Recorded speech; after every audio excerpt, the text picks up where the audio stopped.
Bonjour tout le monde. Alors, c'est l'heure de la lecture de l'Évangile tel qu'il m'a été révélé de Maria Valtorta. Oups, pardon.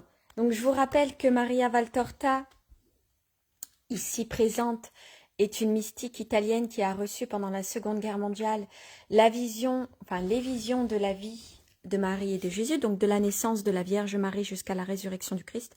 Je pense, parce qu'il y a 10 tomes et je suis au 5e tome, donc je ne sais pas, je découvre les tomes en même temps que vous.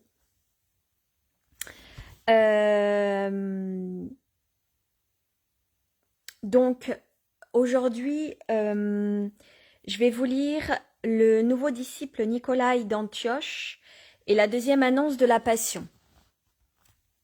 Vision du 9 décembre 1945.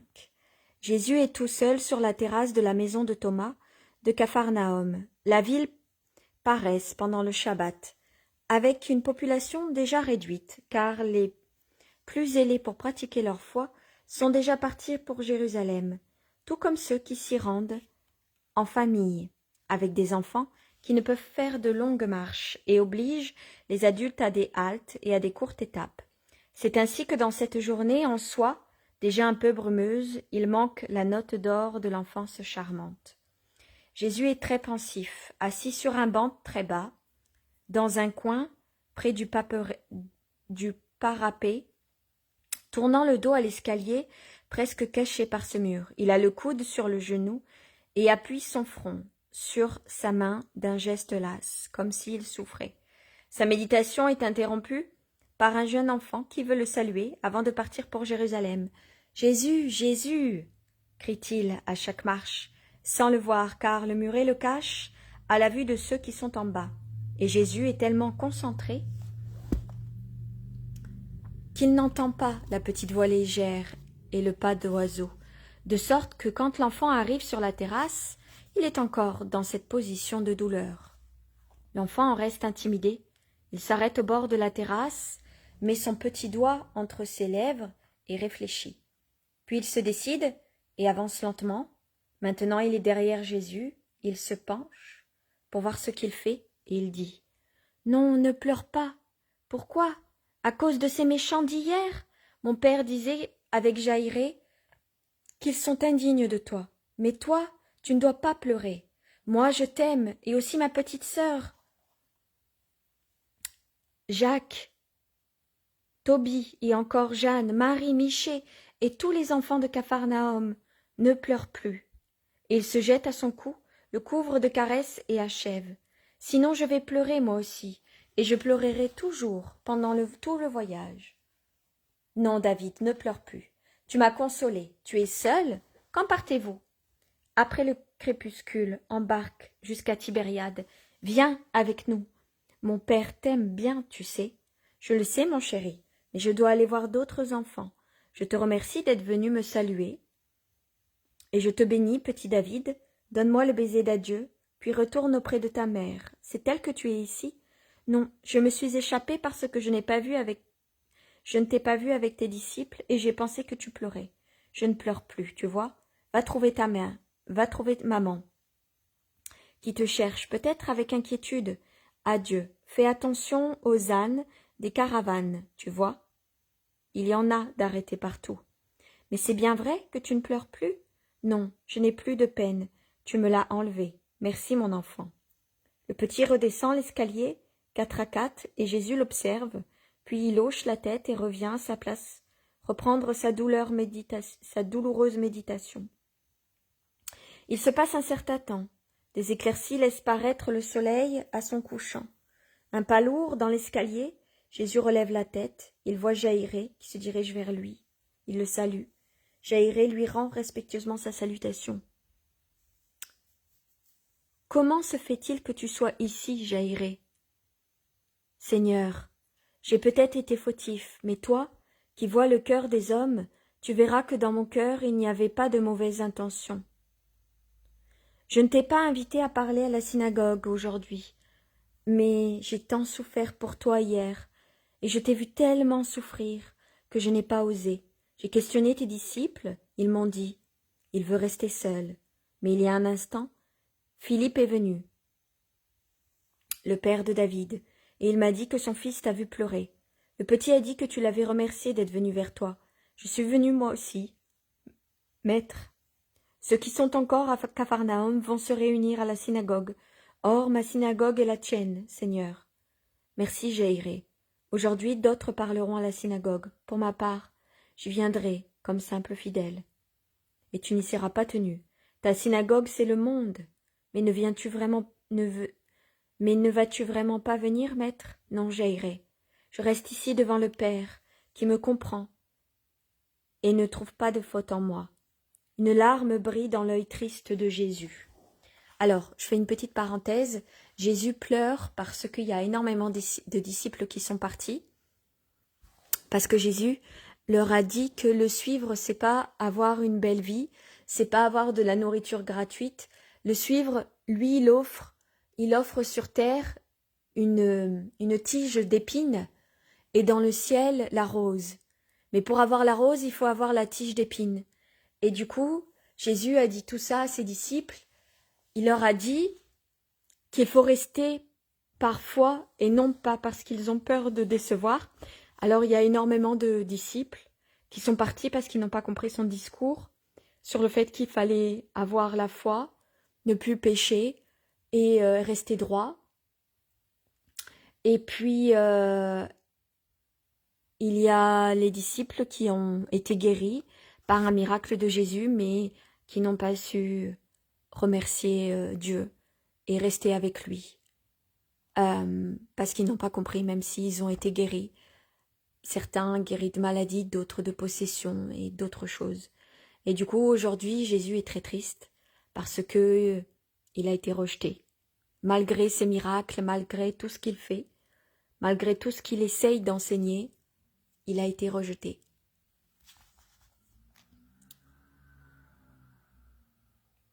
Une larme brille dans l'œil triste de Jésus. Moi aussi, je ne trouve pas de faute en toi. Adieu, Seigneur. Adieu, Jaïré. Et Jésus se rassied toujours méditatif. C'est alors que la fille de Jaïré qui monte, légère comme une colombe, dans son vêtement blanc, elle regarde, elle l'appelle doucement « Mon sauveur ». Jésus tourne la tête, la voit, lui sourit et lui dit « Approche-toi de moi ». « Oui, mon Seigneur, mais je voudrais t'amener aux autres. Pourquoi la synagogue devrait-elle être muette aujourd'hui? Il y a ton Père et beaucoup d'autres pour la remplir de paroles. Mais ce sont des paroles. La tienne, c'est la parole. Ô mon Seigneur, par ta parole, tu m'as rendu à ma maman et à mon père. J'étais morte. Mais regarde ceux qui vont à la synagogue. Beaucoup sont plus morts que je ne l'étais alors.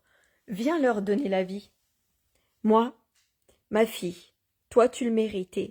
Eux, aucune parole ne peut donner la vie à quelqu'un qui, pour lui, a choisi la mort. Oui, mon Seigneur, mais viens tout de même. Il y en a aussi qui vivent toujours plus et t'entendent. Viens, mets ta main dans la mienne et allons-y. Moi, je te porte témoignage de ta puissance. Et je suis prête à l'affirmer, et même devant tes ennemis, même au prix de perdre cette seconde vie, qui d'ailleurs n'est plus la mienne. Tu me l'as donnée, bon maître, par pitié, pour une mère et un père, mais moi. La jeune fille, une belle jeune fille qui est déjà une petite femme, aux doux yeux qui brillent dans son visage pur et intelligent, s'arrête à cause d'un flot de larmes qui l'étrangle, en coulant de ses longs cils sur ses joues. « Pourquoi pleures-tu maintenant » demande Jésus, en lui posant la main sur les cheveux. « Parce que on m'a rapporté que tu as annoncé ta mort. » Tout le monde meurt, jeune fille, mais pas comme tu dis, moi. Ah, maintenant je n'aurais pas voulu redevenir vivante, pour ne pas voir cela, pour ne pas être là, quand cette horreur sera. Alors tu serais pas là non plus, pour me consoler, comme tu le fais maintenant. Ne sais-tu pas que la parole, même un seul mot, d'une personne pure et aimable, m'enlève toute peine? Oui. Oh, alors tu ne dois plus en avoir, parce que je t'aime plus que ma mère, que mon père et que ma vie. C'est bien cela. Alors viens, ne reste pas seul. Parle pour moi, pour Jaïré, pour maman, pour le petit David, pour ceux qui t'aiment. En somme, nous sommes nombreux, et nous serons davantage encore. Mais ne reste pas seul. la mélancolie guette, et instinctivement, maternelle comme toute femme honnête, elle achève. Avec moi, près de toi, personne ne te fera de mal. Et moi, du reste, je te défendrai. Jésus se lève et lui fait plaisir. Main dans la main, il traverse les rues et entre à la synagogue par une porte latérale. Jaïré, qui était en train de lire à haute voix un rouleau, interrompt la lecture et dit en s'inclinant profondément « Maître, je t'en prie, parle pour ceux qui ont le cœur droit. Prépare-nous à la Pâque par ta sainte parole. » Tu étais en train de lire les rois, n'est-ce pas? Oui, maître, j'essayais de faire comprendre que celui qui se sépare du vrai Dieu tombe dans l'idolâtrie des veaux d'or. Tu as raison. Personne n'a rien à dire. Il s'élève un bruit dans la foule. Les uns veulent que Jésus parle, d'autres crient. Nous sommes pressés, que l'on récite les prières et qu'on termine la réunion. Nous allons à Jérusalem, d'ailleurs, et là nous entendrons les rabbins. Ceux qui crient sont les nombreux déserteurs d'hier, que leur Shabbat a retenus à Capharnaüm. Jésus les regarde avec une extrême tristesse. Vous êtes pressés, c'est vrai. Dieu aussi a hâte de vous juger. Partez donc. Puis, se tournant vers ceux qui les réprimandent, il dit « Ne leur faites pas de reproches. Tout arbre donne son fruit. Seigneur, réitère le geste de Néhémie. Parle contre eux, toi le prêtre suprême, s'écrie Jaïré avec indignation. Les apôtres, les disciples et les habitants de Capharnaüm font chorus. Jésus ouvre les bras en croix et très pâle, l'air torturé, et pourtant très doux, il crie. Souviens-toi de moi, ô mon Dieu, et favorablement, et souviens-toi aussi d'eux, favorablement. Moi, je leur pardonne. La synagogue se vide, et il ne reste que ceux qui sont fidèles à Jésus. Il y a un étranger dans un coin, un homme robuste, que personne ne regarde, et à qui personne ne parle. D'ailleurs, lui non plus ne parle à personne. Il ne fait que regarder fixement Jésus, si bien que le maître tourne les yeux dans cette direction, le voit et demande à Jaïré de qui il s'agit. Je ne sais pas. Sûrement quelques hommes de passage. Jésus l'interpelle. Qui es-tu?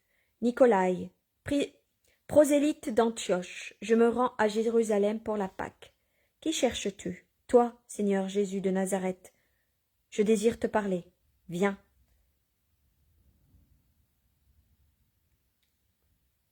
Et le prenant près de lui, il sort dans le jardin derrière la synagogue pour l'entendre. J'ai parlé à Antioche avec un de tes disciples nommé Félix. J'ai ardemment désiré te connaître, et il m'a dit que tu séjournais à Capharnaüm et que ta mère vit à Nazareth, et aussi que tu vas à Gethsémani ou à Béthanie. L'Éternel a fait que je te rencontre au premier endroit. Moi j'y étais hier, et j'étais tout près de toi. Ce matin, lorsque tu pleurais, en priant près de la fontaine, je t'aime, Seigneur. Parce que tu es saint et doux, je crois en toi, tes actions, tes paroles m'avaient déjà fait tien. Mais ta miséricorde de tout à l'heure pour les coupables m'a décidé. Seigneur, accueille-moi à la place de ceux qui t'abandonnent. Je viens à toi avec tout ce que j'ai, ma vie et mes biens, tout. À ces mots, il s'agenouille. Jésus le regarde fixement, puis il dit « Viens, à partir d'aujourd'hui tu appartiens au Maître. Allons auprès de tes compagnons. » Il rentre à la synagogue, où les apôtres et les disciples sont en grande conversation avec Jaïré. Voici un nouveau disciple. Le Père me console. Aimez-le comme un frère. Allons avec lui partager le pain et le sel. Puis dans la nuit, vous partirez avec lui pour Jérusalem. Et nous irons en barque à Hippos. Et n'indiquez mon chemin à personne, pour qu'on ne me retienne pas. Mais le Shabbat est terminé, et ceux qui veulent fuir Jésus se pressent sur la plage pour négocier leur traversée pour Tibériade. Ils se disputent avec Zébédée, qui ne veut pas leur céder sa barque, déjà prête, à côté de celle de Pierre, pour le départ de nuit de Jésus, avec les 12. « Je vais l'aider, dit Pierre, irrité. Jésus, pour éviter des heurts trop violents, le retient. « Allons-y tous, pas toi seul. » Ils s'y rendent donc ensemble, et ils éprouvent toute l'amertume de voir que ceux qui fuient s'en vont sans même saluer, coupant net toute discussion pour s'éloigner de Jésus. Ils entendent quelques épithètes méprisantes et des conseils amers aux disciples fidèles. Jésus se détourne pour revenir à la maison, après le départ de la foule hostile, et il dit aux nouveaux disciples, « Tu les entends? Voilà ce qui t'attend en venant à moi. » Je le sais, c'est pour cela que je reste. Je t'avais vu un jour de gloire, au milieu de la foule qui t'acclamait en te saluant comme roi. J'ai haussé les épaules en pensant, encore un qui se fait des illusions. Un malheureux de plus pour Israël, et je ne t'ai pas suivi, parce que tu me semblais être roi. Et je pensais même plus à toi. Maintenant je te suis parce que, dans tes paroles et dans ta bonté, je vois le Messie promis. En vérité, tu es plus jeune que beaucoup d'autres, néanmoins, je le répète, que celui qui espère trouver en moi un roi de la terre se retire, que celui qui sent qu'il aura honte en face du monde, accusateur se retire, que celui qui se scandalisera de me voir traité de malfaiteur se retire. Je vous le dis, pendant que vous pouvez encore, le faire sans être compromis aux yeux du monde. Imitez ceux qui fuient sur ces barques si vous ne vous sentez pas le courage de partager mon sort dans l'opprobre, pour pouvoir le partager ensuite dans la gloire. L'opprobre, c'est les humiliations. Car voilà ce qui va arriver. Le Fils de l'homme sera accusé, puis remis aux hommes. Ceux qui le tueront, comme un malfaiteur, et croiront l'avoir vaincu. Mais c'est inutilement qu'ils auront commis leur crime, car je ressusciterai 3 jours plus tard, et je triompherai. Bienheureux ceux qui seront restés avec moi jusqu'à la fin. À leur arrivée à la maison, Jésus confie aux disciples le nouveau venu. Il monte seul, là où il était auparavant, il va même dans la pièce d'en haut, et s'assied pour réfléchir. Peu après, Pierre monte avec Judas. « Maître, Judas m'a fait réfléchir à des choses qui sont justes. Dis-moi de quoi il s'agit. Tu prends ce Nicolas, un prosélyte, dont ignorons le passé. Nous avons déjà eu tellement d'ennuis encore aujourd'hui. D'ailleurs, que savons-nous de lui? Est-ce que nous pouvons lui faire confiance? Judas a juste raison, que ce pourrait être un espion envoyé par ses ennemis. Mais oui, un traître. Pourquoi n'a-t-il pas voulu dire où il vient et qui l'envoie? Je l'ai interrogé, mais il se borne à répondre « Je suis Nicolas d'Antioche, prosélyte. Moi, j'ai de forts soupçons. Je te rappelle qu'il vient parce qu'il me voit trahi. C'est peut-être un mensonge, ça peut être une trahison. Celui qui voit partout le mensonge ou la trahison est une âme qui en elle-même capable, parce qu'il juge d'après son propre modèle, dit Jésus, sérieux.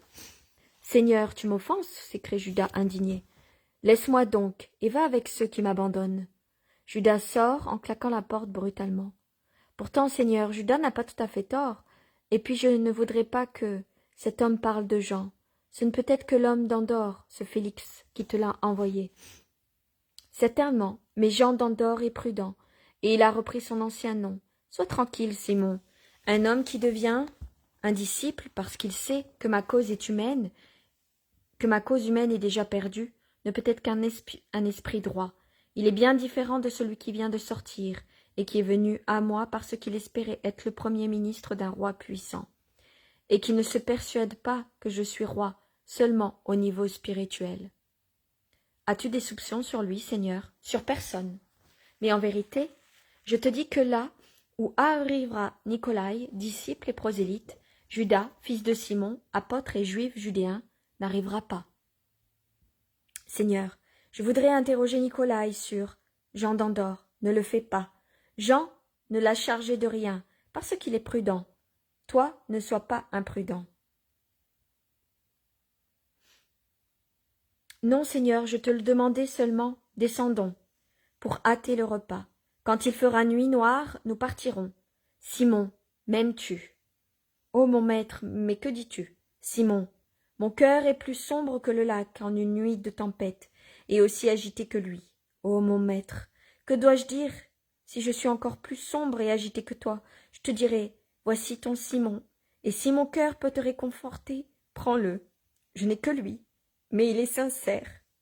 Jésus pose un moment sa tête sur la poitrine large et robuste, puis il se relève et descend avec Pierre. La vision se termine. Je vous en lis une deuxième. En route pour Gadara, les hérésies de Judas et les rencontres de gens qui veulent seulement aimer. Vision du 10 décembre 1945. Jésus est déjà sur la rive orientale du Jourdain. Et d'après ce que je comprends, cette ville que l'on voit en haut d'une colline, c'est Gadara. Et c'est aussi la première ville qu'ils atteignent après leur débarquement, sur la rive sud-est du lac de Galilée. Ils sont venus là, en effet, pour éviter de descendre à Hippos, où ils avaient été précédés par les barques qui transportaient des personnes hostiles à Jésus. Je pense qu'ils ont donc débarqué juste en face de Tariché, là où le Jourdain sort du lac. Tu connais le chemin le plus court pour aller à Gadara, n'est-ce pas? Tu t'en souviens? Demande Jésus. Et comment? Quand nous serons aux sources chaudes au-dessus de Yarmouk, la rivière, nous n'aurons qu'à suivre la route, répond Pierre. Et où trouves-tu les sources? Demande Thomas. Oh, il suffit d'avoir le nez pour le trouver. On les sent 1000 avant d'y être, dit Pierre en fronçant le nez de dégoût. Je ne savais pas que tu avais des douleurs, insinue Judas. Des douleurs, moi? Et depuis quand? Et si tu connais si bien les sources chaudes au-dessus de Yarmouk, tu es déjà allé? Je n'ai jamais eu besoin de source, moi, pour bien me porter. Les poisons des eaux sont sortis de moi avec les sueurs de mon honnête travail. Et comme du reste, j'ai connu le travail plus tôt que le plaisir. Il est entré très peu de poison en moi. C'est à moi que s'adresse cette remarque, n'est-ce pas? Bien sûr. Je suis coupable de tout, dit Judas vexé. Judas, il est vexé pour tout. On lui dit quoi que ce soit, il se vexe, même si ça ne le concerne pas directement. Et de toute façon, Jésus, il a dit que maintenant il avait l'odeur de Satan sur lui. Et pourtant, à chaque fois, il renvoie Judas, et à chaque fois, Judas s'accroche comme une moule à son rocher. De toute façon, Jésus, il a dit à la Vierge Marie, si c'est pas lui, ça sera un autre.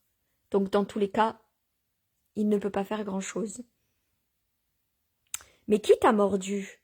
Tu interroges donc, je te réponds comme j'aurais répondu au maître, ou à un compagnon, et je crois qu'aucun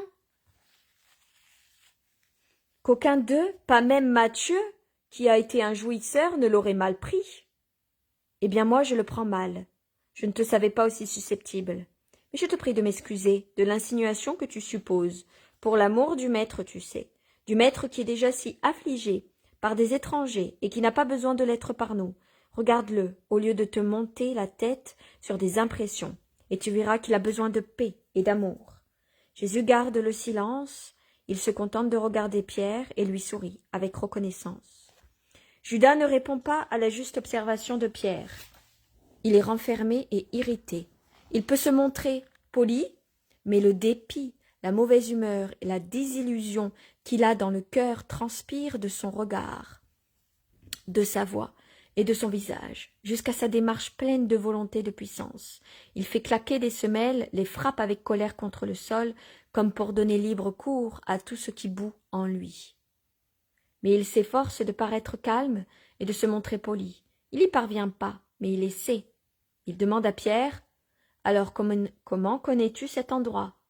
Peut-être y-tu allé pour ta femme? Non, j'y suis passé quand au mois d'étamin,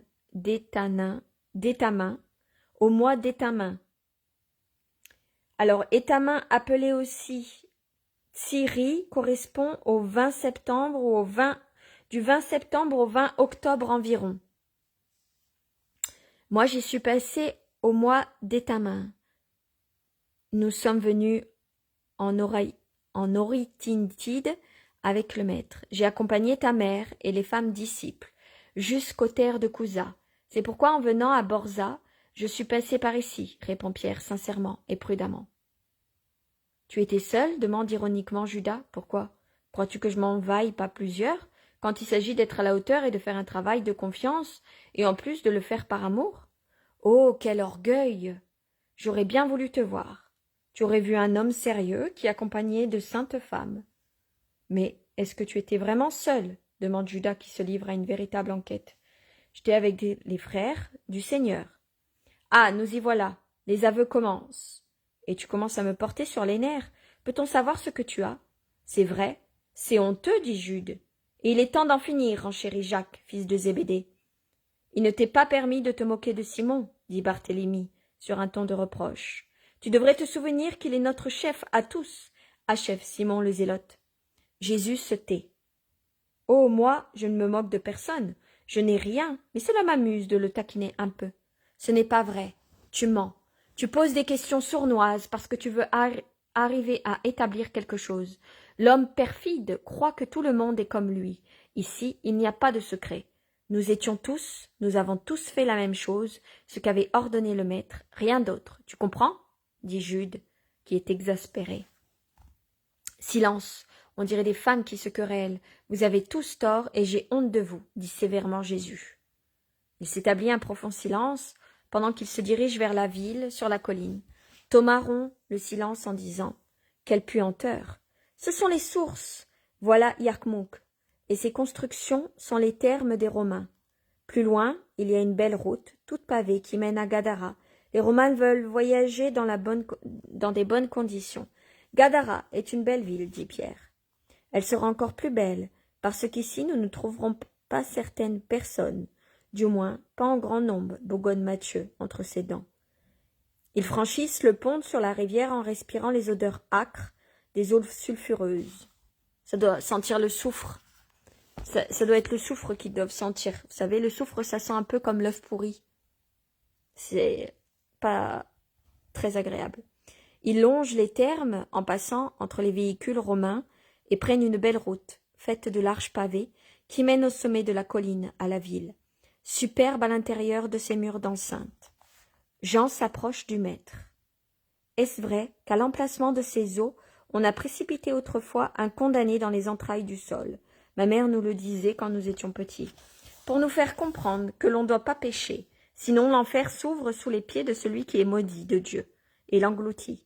Et ensuite, pour le rappeler, comme avertissement, il reste des fissures par lesquelles sortent ces odeurs, cette chaleur et les eaux infernales. J'aurais peur de m'y baigner. Peur de quoi, mon enfant? Tu n'en serais pas corrompu. Il est plus facile d'être infecté par les hommes qui ont en eux l'enfer, d'où émanent puanteur et poison, mais ne se corrompent que ceux qui ont tendance à l'être eux-mêmes. Pourrais-je en être corrompu, moi? Non, même si tu étais dans une troupe de démons, non. Pourquoi? Qu'y a-t-il de différence des autres? Lui, demande aussitôt Judas de Kériote. Il est pur, à tout point de vue, donc il voit Dieu, répond Jésus. Judas a un mauvais rire, mais Jean revient à sa question. Alors ces sources ne sont pas des bouches de l'enfer? Non, au contraire, ce sont des bons traitements placés là par le Créateur pour ses enfants. L'enfer n'est pas renfermé dans les terres, il est sur la terre. Jean, dans le cœur des hommes, et il se complète ailleurs. Mais l'enfer existe-t-il réellement? Demande Judas. Mais que dis-tu là? Demandent ses compagnons scandalisés. Je dis, existe-t-il vraiment? Moi je n'y crois pas, et je ne suis pas le seul. Païen, s'écrie-t-il avec horreur. Non, juifs, nous sommes nombreux en Israël à ne pas croire à cette légende. Mais alors, comment fais-tu pour croire au paradis et à la justice de Dieu? Où mets-tu les pécheurs? Comment expliques-tu Satan? S'écrient les uns et les autres. Je dis ce que je pense. On m'a reproché tout à l'heure d'être un menteur. Je vous montre que je suis sincère, même si vous en êtes scandalisés, et si cela me rend odieux à vos yeux. D'ailleurs, je ne suis pas le seul en Israël de cet avis. Depuis qu'Israël a fait des progrès dans le domaine de la science par ses relations avec les hellénistes et les Romains, et le maître, le seul dont je respecte le jugement, ne peut le reprocher ni moi ni à Israël, lui qui protège les Grecs et les Romains, en est ouvertement l'ami. Moi je pars de ce concept philosophique. Si tout est contrôlé par Dieu, tous nos actes sont le fait de sa volonté, et par conséquent, il doit tous nous récompenser de la même façon, puisque nous ne sommes que des automates mus par lui. Nous sommes des êtres privés de volonté, le maître le dit aussi, la volonté du Très-Haut, la volonté du Père, voilà l'unique volonté, et elle est tellement infinie qu'elle écrase et anéantit la volonté limitée des créatures. Donc le bien, comme le mal, que nous semblons faire, c'est en réalité Dieu qui le fait, puisque c'est lui qui l'impose. Par conséquent, il ne nous punira pas du mal, et ainsi il exercera sa justice, parce que nos fautes ne sont pas volontaires, mais imposées par celui qu'il veut que nous les commettions. Pour que le bien et le mal existent sur la terre, l'homme méchant sert à l'expiation de ceux qui le sont moins.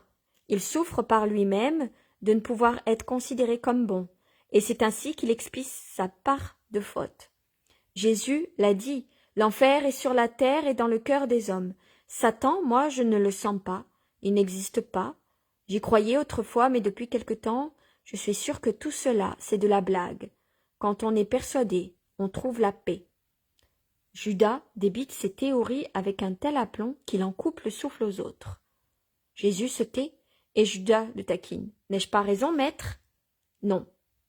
Son nom est tellement sec qu'on dirait une explosion. Et pourtant, moi, Satan, je ne le sens pas, et je n'admets pas le libre arbitre. Le mal, tous les Sadducéens sont avec moi, et il y en a encore beaucoup d'autres, dit Zaraël, ou non. Non, Satan n'existe pas. Jésus le regarde d'un regard qui est si complexe que l'on ne peut l'analyser. C'est un regard d'un juge, d'un médecin, de quelqu'un qui souffre, qui est stupéfait. C'est tout à la fois. Sur sa lancée, Judas achève. C'est sans doute parce que je suis meilleur que les autres, plus parfait que j'ai surmonté la terreur des hommes pour Satan. Jésus garde le silence, et lui l'excite. Mais parle! Pourquoi ne suis-je pas terrorisé devant lui? Jésus garde le silence. Tu ne réponds pas, maître? Pourquoi as-tu peur? Non, je suis la charité. Et la charité retient son jugement, jusqu'à ce qu'elle soit obligée de le rendre. Laisse-moi et retire-toi, dit-il enfin, parce que Judas essaye de l'étreindre. Et il termine en un souffle serré de force dans les bras du blasphémateur. Tu m'inspires du dégoût. Satan, tu ne le vois ni ne le sens, car il ne fait qu'un avec toi. Va-t'en, démon. Effondré, Judas lui donne un baiser et rit. Effronté, Judas lui donne un baiser et rit, comme si le maître lui avait dit en secret quelques éloges. Il revient vers les autres qui se sont arrêtés, abasourdis, et leur dit « Vous voyez ? J'ai su ouvrir le cœur du maître, et je le rends heureux, parce que je lui montre ma confiance, et j'en reçois une instruction. Vous, au contraire, vous n'osez jamais parler. C'est que vous êtes des orgueilleux. Ah, de tous, je serai celui qui apprendra le plus de choses de lui, et je pourrai parler. » Ils sont arrivés aux portes de la ville, et ils entrent tous ensemble, car Jésus les a attendus. Mais alors qu'ils franchissent l'entrée, Jésus ordonne « Que mes frères et Simon aillent en avant, rassembler les gens. Pourquoi pas moi, maître? Tu me donnes plus de missions? Elles ne sont plus nécessaires maintenant, tu m'en as donné 2 de suite, et qui ont duré des mois. Et tu t'en es plaint en disant que je voulais t'éloigner. Maintenant, tu te plains parce que je te garde près de moi. » Judas ne sait que répondre, il se tait. Il part en avant avec Thomas, Simon le Zélote et Jacques, fils de Zébédée, et André. Jésus s'arrête pour laisser passer Philippe et Barthélemy, Matthieu et Jean, comme s'il voulait rester seul. Il le laisse faire. Vous avez vu ce que fait Judas? Judas dit lui-même que Satan n'existe pas. Jésus lui dit que c'est lui, Satan, qu'il est pris par Satan. Et Judas, il fait quoi? Il embrasse Jésus. Judas, il est définitivement perdu. Même que Jésus a fait des sacrifices qu'il a pour son âme, etc., Judas est de plus en plus satanique. C'est terrible de lire ça. Mais le cœur affectueux de Jean, qui a eu plusieurs fois les larmes aux yeux pendant les discussions et les blasphèmes de Judas, le pousse peu après à se retourner à temps pour voir que Jésus, ne se croyant pas observé dans la ruelle solitaire et assombri par les arcades successives qui la couvrent, porte les mains à son front en un geste de douleur et se courbe comme quelqu'un qui souffre beaucoup. Le blond, Jean, quitte ses compagnons et revient vers son maître. « Qu'as-tu, mon Seigneur? Tu souffres encore tant, comme quand nous t'avons retrouvé à Axbide. Ô mon Seigneur! » « Ce n'est rien, Jean, rien. Aide-moi par ton amour et tais-toi. » Avec les autres, prie pour Judas. « Oui, maître, il est très malheureux, n'est-ce pas? Il est dans les ténèbres et il ne sait pas qu'il s'y trouve. Il croit avoir trouvé la paix. Est-ce vraiment la paix? Il est très malheureux, dit Jésus, accablé. « Ne sois pas ainsi abattu, maître. Pense au grand nombre de pécheurs, endurcis dans le péché, qui sont redevenus bons. Il en sera de même pour Judas. Ah, tu le sauveras sûrement. Je vais passer cette nuit en prière pour lui. Je dirai au Père de faire de moi un homme qui sait seulement aimer. Je ne veux plus que cela. Je songeais à donner ma vie pour moi, pour toi, ou à briller, ou à faire briller ta puissance par mes œuvres. Maintenant, plus rien de cela. Je renonce à tout. Je choisis la vie, la plus humble et la plus commune, et je demande au Père de donner tout ce que j'ai à Judas pour le satisfaire, et pour qu'ainsi il se tourne vers la sainteté. Seigneur, je devrais te dire des choses. Je crois savoir pourquoi Judas est comme cela. Viens cette nuit, nous prierons ensemble et nous parlerons. Et le Père m'écoutera, il acceptera mon sacrifice. Le Père te bénira, mais tu en souffriras. Oh non, il suffit que je te vois content et que Judas. Oui, Jean, il nous appelle courons. La ruelle fait place à une belle rue. La rue devient une artère décorée.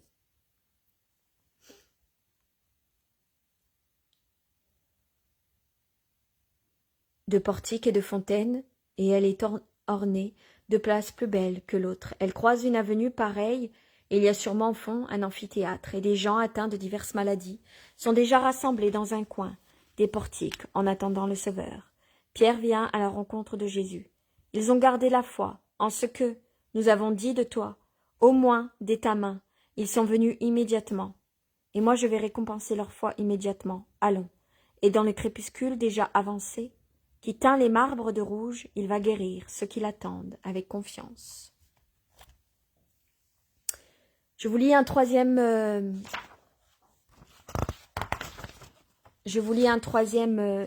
vision. Jean et les fautes de Judas Iscariote et les pharisiens et la question du divorce. Vision du 11 décembre 1945. Les magnifiques étoiles d'une sereine nuit de mars resplendissent dans le ciel d'Orion, si visibles et vives que le firmament semble s'être abaissé, comme un baldaquin sur la terrasse de la maison qui a accueilli Jésus. C'est une maison très haute, située à l'un des endroits le plus élevés de la ville, de sorte qu'un horizon infini s'ouvre devant et autour de toutes les directions. Et si la terre disparaît dans l'obscurité de la nuit, qui n'égaye encore la lune qui décroît, le ciel resplendit de milliers de lumières.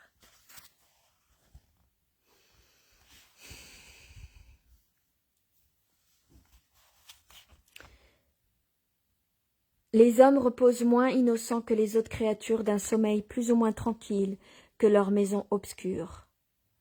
Mais de la porte qui donne sur la terrasse inférieure, car il y a une terrasse plus élevée au-dessus de la plus haute pièce, débouche une grande ombre, à peine visible dans la nuit, mais où se devine la blancheur du visage et des mains qui ressort sur le vêtement sombre. Il est suivi d'une autre plus petite, les deux marchent sur la pointe des pieds, pour ne pas réveiller ceux qui dorment, peut-être dans la pièce inférieure, et montent l'escalier extérieur qui mène à la plus haute terrasse. Puis ils se prennent par la main et vont ainsi s'asseoir sur un banc qui longe le parapet, très haut, entourant la terrasse.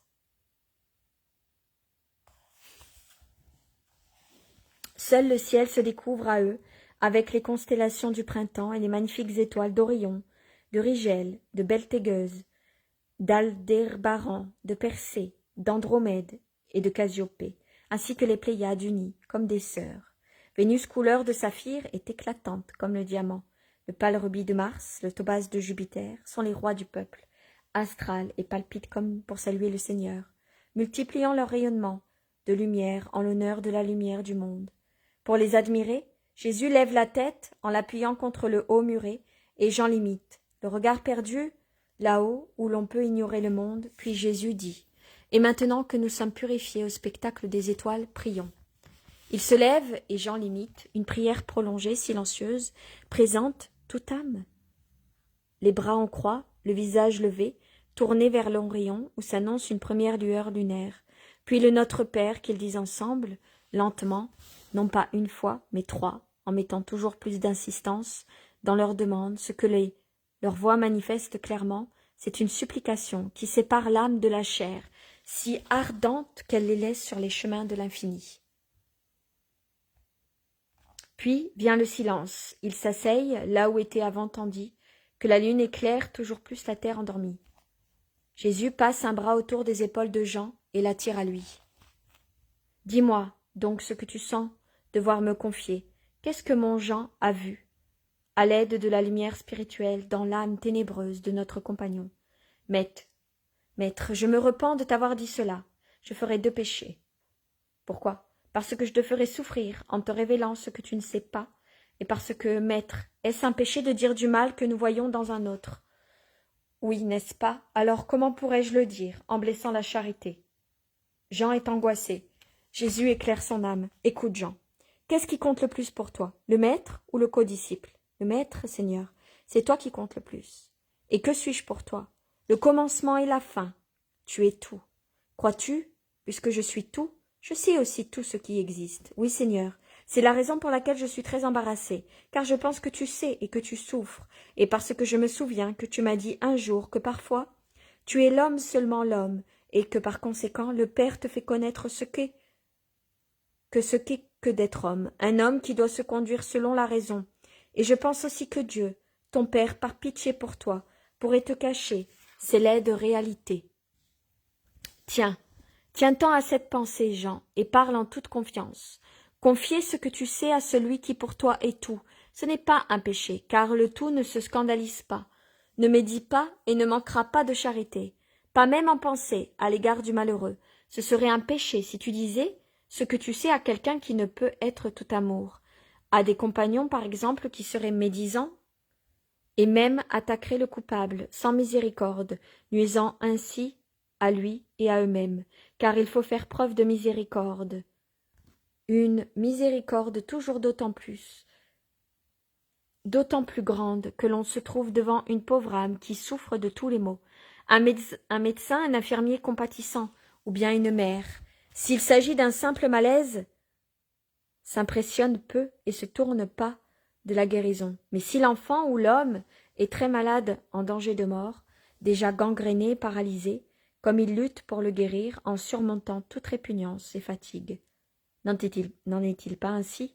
Si, maître, dit Jean, qui a pris sa pose habituelle, le bras enlacé autour du cou de son maître et la tête appuyée sur son épaule. Eh bien, ce n'est pas tout le monde qui sait se montrer miséricordieux envers les âmes malades.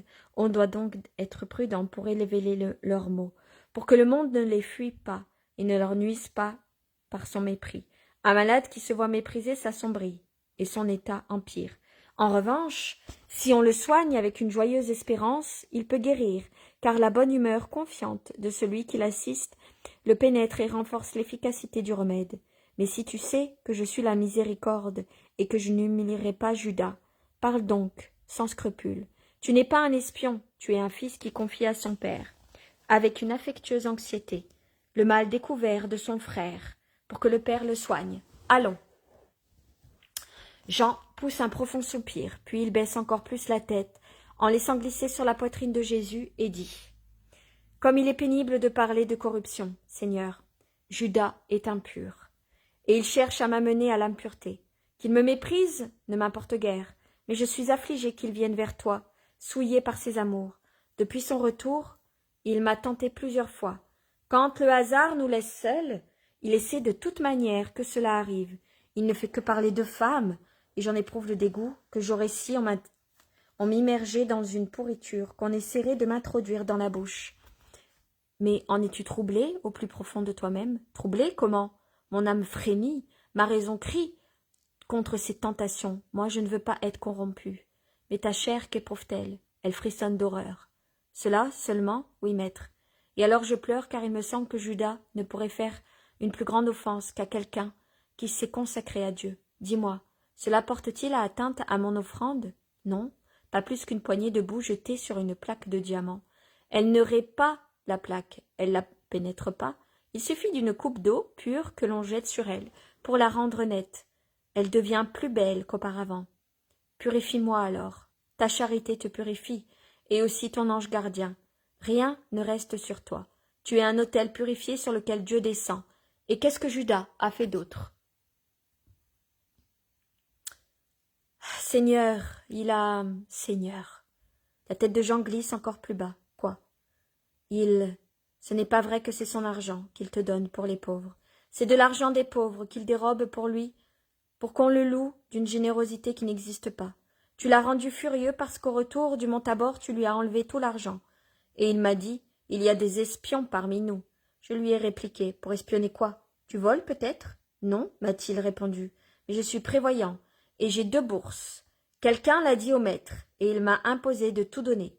Il me l'a imposé si fortement que j'étais pour ainsi dire obligé de le faire. Mais ce n'est pas vrai. Seigneur, qu'il fait cela par prévoyance, il le fait pour avoir de l'argent. Je pourrais l'affirmer, avec la quasi-certitude de dire la vérité. Quasi-certitude? Ce doute, oui, il est une légère faute. Tu ne peux l'accuser d'être un voleur si tu n'en as pas absolument si tu n'en es pas absolument certain. Les actions des hommes ont parfois une apparence fâcheuse, tout en étant bonnes. C'est vrai, maître, je ne l'accuserai plus, pas même en pensée. Mais qu'il y ait 2 bourses, et que celle qu'il dit appartenir et qu'il te donne est encore la tienne, et qu'il le fait pour être loué, c'est vrai, moi je ne le ferai pas. Je sais qu'il n'est pas bien de le faire. Tu as raison. Que dois-tu dire encore? J'enlève un visage épouvanté, et sur le point de parler, mais préfère se taire, et il glisse à genoux en cachant son visage dans le vêtement de Jésus, qui pose la main sur ses cheveux. Allons donc, tu pourrais avoir mal vu, je t'aiderai à bien voir. Tu dois aussi me dire ce que tu penses des causes probables du péché de Judas. Seigneur, Judas se sent privé de la force qu'il voudrait pour faire des miracles. Tu sais qu'il y a toujours aspiré. Tu te souviens d'Andor, et au contraire, c'est lui qui en a fait le moins. Depuis qu'il est revenu, il ne réussit plus à rien. Même la nuit, il s'en plaint en songe, comme si c'était un cauchemar. Et maître, mon maître, allons, parle, va jusqu'au bout. Il lance des imprécations. Il fait de la magie. Cela, ce n'est ni mensonge ni doute. Je l'ai vu de mes propres yeux. Il m'a choisi comme compagnon parce que je dors profondément, ou plutôt parce que je dormais profondément. Maintenant, je l'avoue, je le surveille et mon sommeil est moins profond, car dès qu'il remue, je l'entends. J'ai mal fait peut-être, mais j'ai faim de dormir pour voir ce qu'il faisait, et à 2 fois je l'ai vu et entendu faire des choses qui ne conviennent pas. Je m'y connais pas en magie, mais c'est bien cela qu'il s'agit. Seul? Oui et non. À Tibériade, je l'ai suivi, il est allé dans une maison. J'ai demandé par la suite qui y habitait. C'était un homme qui fait de la nécromancie avec d'autres. Et quand Judas est sorti presque au matin, j'ai compris, d'après les paroles échangées, qu'ils se connaissaient. Et ils sont si nombreux. Pas tous des étrangers, ils demandent au démon la force que tu ne lui donnes pas. C'est pour cela que j'ai fait au Père le sacrifice de la mienne, pour qu'il la lui passe et qu'il ne soit plus pécheur. Tu devrais lui donner ton âme, mais cela n'est ni le Père ni moi. Tu devrais lui donner ton âme, mais cela ni le Père ni moi ne le permettions. Un long silence, puis Jésus dit d'une voix lasse, « Allons, Jean, descendons. Nous nous reposerons dans l'aube. Tu es plus triste qu'avant, Seigneur. J'ai mal fait de parler. Non, je le savais déjà. Mais toi, au moins, tu es soulagé. Et c'est cela qui compte. Seigneur, dois-je le fuir? Non, ne crains rien. Satan ne nuit pas aux gens. Il les terrorise, mais il ne peut leur enlever la grâce que Dieu ne cesse de leur donner. Viens au matin, je parlerai, et ensuite nous irons à Péla. Il faut faire vite, car le fleuve est déjà grossi à cause de la fonte des neiges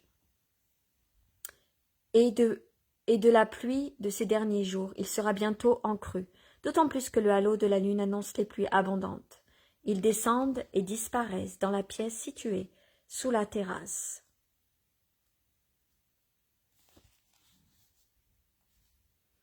Et là, je vais arrêter parce que le texte est trop long et on a les chapelets à 15 heures. Donc, je vous ai lu 3 extraits et je vous dis à tout de suite, à dans moins de 30 minutes pour les chapelets à 15 heures. Pour ceux qui ne sont pas pour les chapelets, je vous dis à demain pour la lecture de l'Évangile ou à tout à l'heure à 15 heures. Que Dieu vous accorde sa paix, que Jésus et Marie leur miséricorde et leur amour. À tout à l'heure, bisous.